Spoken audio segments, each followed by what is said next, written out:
ఇది చేపల పులుసు అండి, ఇదేమో చేపల ఫ్రై. మా పాప ఇప్పుడు టేస్ట్ చూసి చెప్పింది నాకు.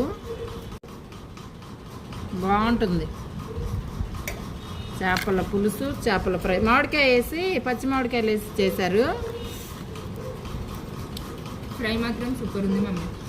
మా వారు వాళ్ళ ఫ్రెండ్ వాళ్ళు పంపించారనమాట ఇవి. ఈ రెండు ఇప్పుడు డిన్నర్కి మాకు. మా పాప టేస్ట్ చెప్తుంది. వాళ్ళు చాలా అంటే చాలా బాగా చేస్తారండి, మామూలుగా కాదనమాట. సూపర్ ఉందంటండి. చేపల ఫ్రై చూస్తున్నారు కదా మీరే. చేపల పులుసు, పచ్చి మామిడికాయ ముక్కలు వేసి చేస్తారు. సూపర్ అంటే సూపర్ చేస్తారనమాట. అది మీరు భోజనం చేశారా? మాదైతే ఇలా అవుతుందన్నమాట ఇప్పుడు. ఓకేనండి, ఉంటాను. నేను మీ జయలక్ష్మి. నమస్తే అందరికీ. Thank you. Subscribe, please subscribe my channel.